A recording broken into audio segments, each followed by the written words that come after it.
గుర్తుపెట్టుకో, సందీప్ రెడ్డి వంగ.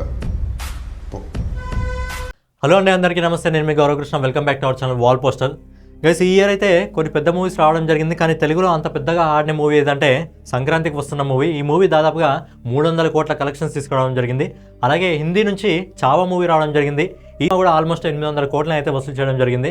కానీ upcoming projects చాలా పెద్ద సినిమాలు ఉన్నాయి. చాలా ఎక్స్పెక్టేషన్స్తో అయితే చాలా పెద్ద సినిమాలు ఉన్నాయి. అలాంటి కొన్ని సినిమాల గురించి మనం మాట్లాడుకుందాం. సో ఇక్కడ స్క్రీన్ పైన కనిపిస్తున్న మన టాలీవుడ్ హీరోలు అందరికి సంబంధించి కూడా పెద్ద సినిమాలు రాబోతున్నాయి. సో ఏ సినిమాలు అవి ఏ ఇయర్లో రాబోతున్నాయి, ఆ సినిమా డైరెక్టర్ అంతకుముందు చేసిన సినిమాలు ఏవి అనే విషయం గురించి మాట్లాడుకుందాం. అంటే కొన్ని సినిమాలు ఏవైతే నేను చెప్పబోతున్నావు ఖచ్చితంగా ఇండియన్ రికార్డ్స్ని బద్దలు కొట్టే సినిమాలు. అందులో టాప్ 3 మూవీస్ అయితే నిజంగా అవి ప్యాన్ వరల్డ్ మూవీస్ అవి యాక్చువల్గా. సో లేట్ చేయకుండా ముందుగా ఒక్కొక్క మూవీ గురించి మనం మాట్లాడుకున్నట్టయితే షారుఖ్ ఖాన్ గారి దగ్గర నుంచి కింగ్ అనే మూవీ రాబోతుంది. ఈ మూవీ డైరెక్టర్ వచ్చేసి సిద్ధార్థ్ ఆనంద్. ఇంతకుముందు కూడా చాలా మంచి సినిమాలు తీయడం జరిగింది. పఠాన్ సినిమా తీయడం జరిగింది. ఆ సినిమా 1000 కోట్ల క్లబ్లోకి ఎంటర్ కావడం జరిగింది. అలాగే వార్ సినిమా తీయడం జరిగింది. ఆ 2 సినిమాలు కూడా చాలా అద్భుతంగా ఆడడం జరిగింది. సో ఇప్పుడు కింగ్ మూవీ ఏదైతే వస్తుందో దీని గురించి ఇంతకుముందు అఫీషియల్గా ఒక రిపోర్ట్ అయితే రావడం జరిగింది. యాక్చువల్గా మన ఇండియాలో ఇప్పటివరకు వచ్చిన మూవీస్లో మోస్ట్ బ్రూటల్ మూవీ ఏదంటే Marco movie. So most violent movie అని చెప్పడం జరిగింది. సో అంతకు మించి ఈ మూవీ అంతకంటే బ్రూటల్గా ఉండబోతుంది అని చెప్పి రీసెంట్గా అయితే డైరెక్టర్ గారు అయితే చెప్పడం జరిగింది. సో మోస్ట్ బ్రూటల్ మూవీ అంటే బేసిక్గా ఈ జనరేషన్లో మన వాళ్ళకి కావాల్సింది ఎక్కువ యాక్షన్ మూవీస్. మీరు చూసుకున్నట్టయితే యాక్షన్ మూవీస్కే అద్భుతమైన విజయాన్ని సాధించడం జరుగుతుంది. అలాగే కలెక్షన్స్ కూడా అద్భుతంగా రావడం జరుగుతుంది. మార్కో మూవీ కేవలం మలయాళంలో మాత్రమే రావడం జరిగింది, కానీ తర్వాత మిగతా లాంగ్వేజ్లో రిలీజ్ చేస్తే ఆ సినిమా 300 కోట్లు అందుకోవడం జరిగింది. సో ఈ సినిమాలో స్టార్ కాస్ట్ వచ్చేసి హీరోయిన్గా దీపికా పదుకొనె నటించడం జరుగుతుంది. అలాగే కొన్ని ముఖ్య పాత్రల్లో అమితాబ్ బచ్చన్ గారు, అనిల్ కపూర్ గారు కూడా నటించడం జరుగుతుంది. సో ఈ సినిమా డేట్ వచ్చేసి 2026 అక్టోబర్ 2వ తారీఖు రిలీజ్ అవుతుందని చెప్పడం జరిగింది. కానీ బాలీవుడ్లో పర్లేదులేండి, బాలీవుడ్లో చెప్పిన డేట్ ఖచ్చితంగా సినిమాలు రావడం జరుగుతుంది. సో ఈ సినిమా అయితే 2026 అక్టోబర్లో అయితే రాబోతుంది. సో ఈ మోస్ట్ బ్రూటల్ మూవీ అని చెప్పడం జరిగింది కాబట్టి ఖచ్చితంగా ఈ సినిమా 2026లో 1000 కోట్ల క్లబ్లోకి అయితే ఖచ్చితంగా ఎంటర్ కావడం జరుగుతుంది. గైస్, నెక్స్ట్ వచ్చేసి మన రామ్ చరణ్ గారు. సో రామ్ చరణ్ గారిది ఒక పాన్ ఇండియా మూవీ అయితే రాబోతుంది బుచ్చిబాబు గారి డైరెక్షన్లో. సో బుచ్చిబాబు ఇంతకుముందు ఉప్పెన లాంటి మూవీ తీయడం జరిగింది. ఆ మూవీ అద్భుతమైన ఘన విజయాన్ని సాధించుకోవడం జరిగింది. సో ఇప్పుడు గేమ్ చేంజర్ మూవీ కొద్దిగా నిరాశపరిచిన. సో ఈ మూవీ అయితే ఖచ్చితంగా మన రీసెంట్గా దీనికి సంబంధించిన గ్లిమ్స్ రిలీజ్ కావడం జరిగింది. ఆ గ్లిమ్స్ ఎంతగా హల్చల్ చేసిందో మనందరికీ తెలిసిన విషయమే. సో ఈ మూవీలో హీరోయిన్గా జాన్వీ కపూర్ నటించడం జరుగుతుంది. అలాగే కొంత శివరాజ్ కుమార్ ఉన్నారు. శివరాజ్ కుమార్ గారు కూడా ఒక ముఖ్యమైన పాత్రలో నటించడం జరుగుతుంది అని చెప్పడం జరిగింది. సురేన్ గారికి త్రిబుల్ ఆర్ తర్వాత అంత గట్టి హిట్ లేదు పాన్ ఇండియా లెవెల్లో. సో ఈ మూవీతో ఖచ్చితంగా ఒక అద్భుతమైన విజయాన్ని సొంతం చేసుకోవాలి. ఈ సినిమా కూడా 1000 కోట్ల క్లబ్లోకి ఎంటర్ కావాలని చెప్పి మనం కూడా కోరుకుందాం. ఈ మూవీ అఫీషియల్ డేట్ ఏమి ఇవ్వడం జరిగిందంటే 2026 మార్చి 27 తారీఖున రిలీజ్ అవుతుందని చెప్పడం జరిగింది. మరి చూద్దాం ఇది అదే టైంలో వస్తుందా లేకపోతే ఎక్స్టెండ్ అవుతుందా అనేది చూద్దాం. గైస్, నెక్స్ట్ వచ్చేసి ఎన్టీఆర్ ప్రశాంత్ నీల్ గారి డైరెక్షన్లో వస్తున్న dragon movie. So dragon movie అని చెప్పి అన్అఫీషియల్గా ఉంది, కానీ టైటిల్ అయితే ఇంకా కన్ఫర్మ్ కాలేదు. సో డ్రాగన్ అని చెప్పి అందరూ అనుకోవడం జరుగుతుంది. సో మూవీ డైరెక్టర్ వచ్చేసి ప్రశాంత్ నీల్ గారు. ప్రశాంత్ నీల్ గారు ఇంతకుముందు ఆయన సినిమాలు మనం చెప్పాల్సిన అవసరం లేదు. కేజీఎఫ్ లాంటి, సలార్ లాంటి అద్భుతమైన మూవీస్ అయితే తీయడం జరిగింది. సో ఇప్పుడు ఎన్టీఆర్ గారితో డ్రాగన్ మూవీ తీయడం జరుగుతుంది. సో షూటింగ్ ఆల్రెడీ నడుస్తుంది. సో ఈ సినిమా షూటింగ్ కంప్లీట్ చేసుకొని 2026 జూన్ 25 తేదీ అని చెప్పి వీళ్ళు అఫీషియల్గా ఒక డేట్ అయితే ఇవ్వడం జరిగింది. మరి అదే డేట్కి వస్తుందా లేదా ఎక్స్టెండ్ అవుతుందో చూడాలి. కానీ ఇన్ని వసంత్ అయితే హీరోయిన్గా నటించడం జరుగుతుంది. ఈ సినిమాకు ముందు ఎన్టీఆర్ గారు దేవరా మూవీతో పాన్ ఇండియా లెవెల్లో అయితే రావడం జరిగింది. ఆ సినిమా కూడా దాదాపు 400 కోట్లకు పైగా కలెక్ట్ చేయడం జరిగింది. సో సందీల్ గారితో డ్రాగన్ మూవీ అయితే రాబోతుంది. సో ఈ సినిమా కూడా ఎన్టీఆర్ గారి కెరీర్లో అద్భుతమైన విజయాన్ని సాధించాలని చెప్పి కోరుకుందాం. విజయ్ తలపతి గారి జననాయకన్ మూవీ, ఇది ఆయన కెరియర్లో చివరి మూవీ. ఈ మూవీకి ఆయన దాదాపు 300 కోట్లు ఛార్జ్ చేస్తున్నట్టయితే ఇన్ఫర్మేషన్ అయితే రావడం జరుగుతుంది. ఎందుకంటే ఆయన రీసెంట్గా పార్టీ పెట్టడం జరిగింది. నెక్స్ట్ సీఎం క్యాండిడేట్గా ఆయన పోటీ చేయడం జరుగుతుంది. కాబట్టి ఇక సినిమాలకు రెస్ట్ అని చెప్పి ఆయన చెప్పడం జరిగింది. అందుకే ఇది ఆయన చివరి మూవీ. ఈ సినిమా డైరెక్టర్ వచ్చేసి వినోద్ గారు. ఆయన అలాగే ఈ సినిమాలో స్టార్ కాస్ట్గా పూజా హెగ్డే హీరోయిన్గా నటించడం జరుగుతుంది. అలాగే బాబీ డియోల్ ఇంకా ప్రకాష్ రాజ్ గారు ప్రధాన పాత్రలో అయితే నటించడం జరుగుతుంది. సో ఈ మూవీ డేట్ వచ్చేసి అఫీషియల్గా 2026 జనవరి అంటే సంక్రాంతిలో ఈ మూవీ వస్తుందని చెప్పి అఫీషియల్గా అయితే రీసెంట్గా ఈ సినిమాకి సంబంధించి ఒక గ్లిమ్స్ కూడా ఇవ్వడం జరిగింది. సో ఈ సినిమా ఆయన కెరియర్లో చివరి సినిమా. సో ఖచ్చితంగా మొదటి రోజు అద్భుతమైన ఓపెనింగ్స్ అందుకోవడం జరుగుతుంది. అలాగే ఎండింగ్ కూడా అద్భుతమైన కలెక్షన్స్తో ఈ సినిమా ఎండ్ కావడం జరుగుతుంది. నెక్స్ట్ వచ్చేసి రజనీకాంత్ గారు నటిస్తున్న జైలర్ 2 మూవీ. సో ఈ మూవీ మీద కూడా ఎక్స్పెక్టేషన్ హైలైట్గా ఉన్నాయి. అంతకుముందు జైలర్ మూవీ రావడం జరిగింది. అది దాదాపుగా 600 కోట్లను అయితే వసూలు చేయడం జరిగింది పాన్ ఇండియా లెవెల్లో.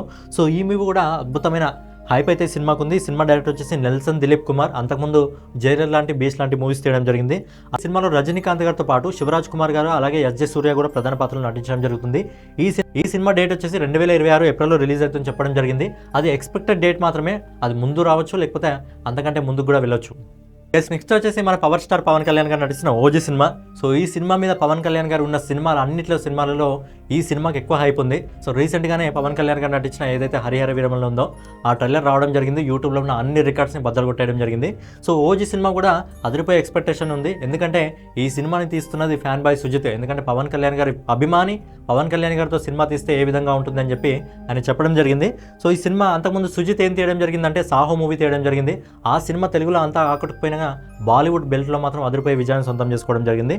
సో ఈ సినిమాలో ప్రధాన పాత్రలో ఇమ్రాన్ రష్మి విలన్గా నటించడం జరుగుతుంది. అలాగే అర్జున్ దాస్, అలాగే హీరోయిన్గా ప్రియాంక మోహన్ గారు అయితే నటించడం జరుగుతుంది. సినిమా డేట్ వచ్చేసి 25 సెప్టెంబర్ 2025 అని చెప్పి అఫీషియల్ డేట్ అయితే రావడం జరిగింది. సో సినిమా ఖచ్చితంగా చెప్పిన డేట్కి అయితే రావడం జరుగుతుంది.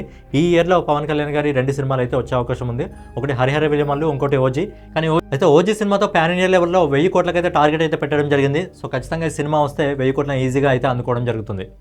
నెక్స్ట్ వచ్చేసి మన ఇండియాలో వస్తున్న బాలీవుడ్ నుంచి వస్తున్న చాలా పెద్ద ప్రాజెక్ట్ ఇది రామాయణ్. దాదాపు 800 కోట్ల బడ్జెట్తో ఈ సినిమా అయితే నిర్మిస్తున్నారు. ఇది పార్ట్ 1, పార్ట్ 2గా రాబోతుంది. ఇందులో రాముడిగా రణబీర్ కపూర్ అయితే నటించడం జరుగుతుంది. అలాగే సీతగా సాయి పల్లవి, అలాగే రావణుడిగా యష్ గారు అయితే నటించడం జరుగుతుంది. రీసెంట్గా ఈ సినిమాకి సంబంధించిన ఒక వీడియో అయితే రావడం జరిగింది. దాదాపు 3.5 నిమిషాలు ఉంది. లాస్ట్ ఎండింగ్లో రణబీర్ కపూర్ని అలాగే యష్ని రివీల్ అయితే చేయడం జరిగింది. సో ఈ సినిమా ఇప్పుడు బాలీవుడ్లో వస్తున్న అతిపెద్ద సినిమా ఇదే అని చెప్పుకోవచ్చు, కింగ్ తర్వాత. సో ఈ సినిమా 2 పార్ట్లు రాబోతుంది. ఈ సినిమా మొదటి పార్ట్ వచ్చేసి నవంబర్ 2026లో వచ్చే అవకాశం ఉంది. సో ఈ సినిమాలో రణబీర్ కపూర్, సాయి పల్లవి, అలాగే యష్ గారితో పాటు బాబీ డియోల్, ఇంకా కొంతమంది పాత్రలు అయితే చాలామంది నటించడం జరుగుతుంది. సో బేసిక్గా ప్రభాస్ గారి సినిమా వస్తే ప్రభాస్ గారి ఫ్యాన్స్ వెయిట్ చేయడం జరుగుతుంది. అలాగే అల్లు అర్జున్ సినిమా వస్తే అల్లు అర్జున్ ఫ్యాన్స్ వెయిట్ చేయడం జరుగుతుంది. కాకపోతే ఇది రామాయణ్ కాబట్టి ఖచ్చితంగా ఇండియాలో ఉన్న అందరు ప్రేక్షకులు ఖచ్చితంగా ఈ సినిమా కోసం వెయిట్ చేయడం జరుగుతుంది. కాకపోతే ఈ సినిమాలో ఎవరైనా మన తెలుగుకు సంబంధించి, సౌత్ ఇంకా నార్త్కి సంబంధించిన యాక్టర్స్ కలిసి ఈ సినిమాలో నటించడం జరుగుతుంది. కాబట్టి మన తెలుగు నుంచి ఎవరైనా ఈ సినిమాలో ఉంటారా లేదా అనేది చూడాలి. టాక్సిక్ సిటీ యష్ గారు నటించడం జరుగుతుంది. డైరెక్టర్ వచ్చేసి గీతు మోహన్ దాస్. 2026 మార్చి 19 ఒక డేట్ని అయితే ఇవ్వడం జరిగింది. అయితే కేజీఎఫ్ తర్వాత యష్ గారు చాలా జాగ్రత్తగా అడుగులు ఇవ్వడం జరుగుతుంది. ఎందుకంటే కేజీఎఫ్ ఇంకా కేజీఎఫ్ 2తో ఒక బెంచ్ మార్క్ని అయితే సెట్ చేయడం జరిగింది. అందుకే ఈ సినిమాతో ఆ బెంచ్ మార్క్ ఎలా అయితే 1000 కోట్లు అందుకోవడం జరిగిందో కేజీఎఫ్ 2, ఈ సినిమాతో కూడా తిరిగి 1000 కోట్ల క్లబ్లోకి అడుగు పెట్టాలని చెప్పి ఆలోచన చేయడం జరుగుతుంది. అలాగే ఇండియాలో వస్తున్న సినిమాల్లో ఈ సినిమా కూడా అదిరిపోయి హైప్ అయితే ఉంది. నెక్స్ట్ వచ్చేసి ప్రభాస్ గారు నటిస్తున్న స్పిరిట్ మూవీ అనమాట. ఏదైనా ఒక సినిమా వస్తుందంటే బేసిక్గా ఆ హీరో ఫ్యాన్స్ వెయిట్ చేయడం జరుగుతుంది. కానీ ఈ సినిమా వస్తుంది అంటే ముందుగా హీరో కంటే ఎక్కువగా డైరెక్టర్ కోసం వెయిట్ చేయడం జరుగుతుంది. ఎందుకంటే ఈ సినిమాని డైరెక్ట్ చేస్తుంది సందీప్ రెడ్డి వంగ. ఎలాంటి బోల్డ్ డైరెక్టర్ మన అందరికీ తెలుసు. మరి అలాంటి బోల్డ్ డైరెక్టర్కి ఒక డైనోసార్ తోడైతే ఎలాంటి విధ్వంసం క్రియేట్ చేస్తారో ఖచ్చితంగా చూడాలి. సో ఈ సందీప్ రెడ్డి వంగ ఇంతకుముందు అర్జున్ రెడ్డి, అలాగే కబీర్ సింగ్, అలాగే ఎనిమల్ లాంటి మోస్ట్ బ్రూటల్ మూవీని అయితే తీయడం జరిగింది. మరి అలాంటి వ్యక్తికి, అలాంటి సందీప్ రెడ్డి వంగకి మరి ప్రభాస్ గారు తోడైతే ఆ సినిమా ఏ విధంగా ఉంటుందో ఖచ్చితంగా చూడాలి. అలాగే ఈ సినిమాలో విలన్ క్యారెక్టర్గా డాన్లీని అయితే అప్రోచ్ అవుతున్నట్టు ఇన్ఫర్మేషన్ అయితే రావడం జరుగుతుంది. కొద్ది రోజుల క్రితం డాన్లీ గారు ఆయన ఇన్స్టాగ్రామ్ పేజ్లో సలార్కి సంబంధించిన ఒక పోస్ట్ని కూడా చేయడం జరిగింది. సో డాన్లీ ఉంటాడా లేదా అని కన్ఫర్మేషన్ లేదు. ఒకవేళ డాన్లీ ఉంటే మాత్రం ఖచ్చితంగా ఈ సినిమా పాన్ ఇండియా లెవెల్ నుంచి ఖచ్చితంగా పాన్ వరల్డ్ స్టేజ్కి వెళ్ళిపోతుంది. ఇండస్ట్రీలో ఉన్న అన్ని రికార్డులను అయితే ఈ సినిమా కొట్టడం జరుగుతుంది. పుష్ప 2తో ఇండియన్ రికార్డ్స్ మొత్తం చెల్లా చెదురు చేసిన అల్లు అర్జున్ గారు నెక్స్ట్ అట్లీతో ఒక మూవీ అయితే తీయడం జరుగుతుంది. సో మూవీకి సంబంధించిన మనం విజువల్స్ చూసినా, ఈ మూవీకి సంబంధించిన కాన్సెప్ట్ చూసినా చాలా డిఫరెంట్గా అనిపిస్తుంది. ఈ మూవీలో హీరోయిన్గా దీపికా పదుకొనే నటిస్తుంది. అలాగే ఈ మూవీ వచ్చేసి అట్లీ ఇంతకుముందు జవాన్ లాంటి సినిమా తీయడం జరిగింది. జవాన్ ఇండియాలో 1000 కోట్ల వసూలు చేయడం జరిగింది. అలాగే రాజారాం లాంటి డిఫరెంట్ కాన్సెప్ట్ మూవీస్ కూడా తీయడం జరిగింది. సో ఈ మూవీ పైన అయితే ఎక్స్పెక్టేషన్స్ ఎక్కువగా ఉన్నాయి. ఎందుకంటే ఈ మూవీలో ఒక హాలీవుడ్కి సంబంధించిన ఒక యాక్టర్ విల్ స్మిత్ అయితే యాక్ట్ చేయడానికి ఇంట్రెస్ట్గా ఉన్నాడని చెప్పి ఒక అఫీషియల్గా ఒక ఇన్ఫర్మేషన్ అయితే రావడం జరుగుతుంది. ఒకవేళ స్మిత్ కానీ ఈ సినిమాలో ఎంటర్ అయితే ఈ సినిమా కూడా ఖచ్చితంగా పాన్ ఇండియా లెవెల్ నుంచి పాన్ వరల్డ్ స్టేజ్కి అయితే వెళ్ళిపోవడం జరుగుతుంది. సో పుష్ప 2తో ఇండియన్ రికార్డులు కొలగొట్టడం జరిగింది. మరి ఈ సినిమాతో హాలీవుడ్ రికార్డులు ఏమైనా కొడతాడా లేదా అనేది చూడాలి. వచ్చేసి ఈ సినిమా గురించి చెప్పాల్సిన అవసరం లేదు. ఈ సినిమా వస్తే ఖచ్చితంగా ఇండియన్ హిస్టరీలో ఉన్న అన్ని రికార్డులు అయితే చెల్లాచెదురు కావడం జరుగుతుంది. మొదటి రోజు 300 కోట్ల పైన ఈజీగా అయితే ఓపెనింగ్ తెచ్చుకోవడం జరుగుతుంది. అదేదో సినిమా కాదు, SSMB 29. సో రాజమౌళి గారి డైరెక్షన్లో ఏ విధంగా సినిమాలు ఉంటాయో మనందరికీ తెలిసిన విషయమే. అంతకుముందు RRR సినిమా రావడం జరిగింది. RRR సినిమాతో కేవలం హాలీవుడ్కి ఒక ట్రైలర్ని చూపించడం జరిగింది. SSMB 29తో పూర్తిగా ఒక సినిమాని అయితే చూపించడం జరుగుతుంది. అలాగే ఈ సినిమాకి సంబంధించి ఒక మైథాలజీకి సంబంధించిన కథ ఆధారంగా రూపొందుతుంది. ఎలాగైతే హనుమంతుల వారు సంజీవిని పర్వతాన్ని తీసుకురావడం జరిగిందో ఆ మొక్కల కోసం ఇక్కడ మహేష్ బాబు గారు ఈ సినిమాలో వెళ్తారని చెప్పి ఇన్ఫర్మేషన్ అయితే రావడం జరుగుతుంది.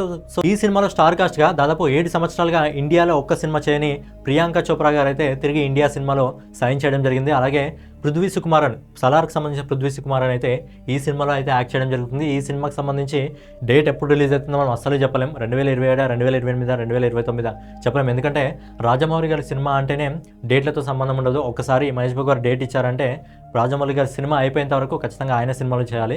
సో రాజమౌళి గారి సినిమాలు బయటికి ఎప్పుడు వస్తాయి కూడా మనం చెప్పలేం, ఎగ్జాక్ట్లీ డేట్ అయితే చెప్పలేం. కానీ ఈ సినిమా వస్తే మాత్రం మొదటి రోజు ఖచ్చితంగా ఊచకోతకు వస్తుంది. ప్యాన్ వరల్డ్ స్థాయిగా ఈ సినిమాని తీస్తుందే ప్యాన్ వరల్డ్ కోసం కాబట్టి మరి ఈ సినిమా అయిపోయిన తర్వాత రాజమౌళి గారి మహాభారతం అనే ఒక ప్లానింగ్ ఉంది కాబట్టి ఈ సినిమాని ఏ లెవెల్లో ఒక జంగల్ అడ్వెంచర్ మూవీగా అయితే తీయబోతున్నారు. సో ఈలో హాలీవుడ్కి సంబంధించిన ఒక స్టార్ కాస్ట్ కోసం అయితే ట్రై చేయడం జరుగుతుంది. సో మనతో మాట్లాడడం కూడా జరిగింది అని చెప్పి ఇన్ఫర్మేషన్ అయితే రావడం జరుగుతుంది. క్రిస్ ఎవరైతే ఉన్నారో క్రిస్ ఈ మూవీలో నటించడం జరుగుతుంది అని చెప్పడం జరుగుతుంది. ఒకవేళ సినిమాలో నటిస్తే ఖచ్చితంగా హాలీవుడ్కి సంబంధించిన కొన్ని రికార్డులు కూడా ఎగిరిపోయే అవకాశం ఉంది.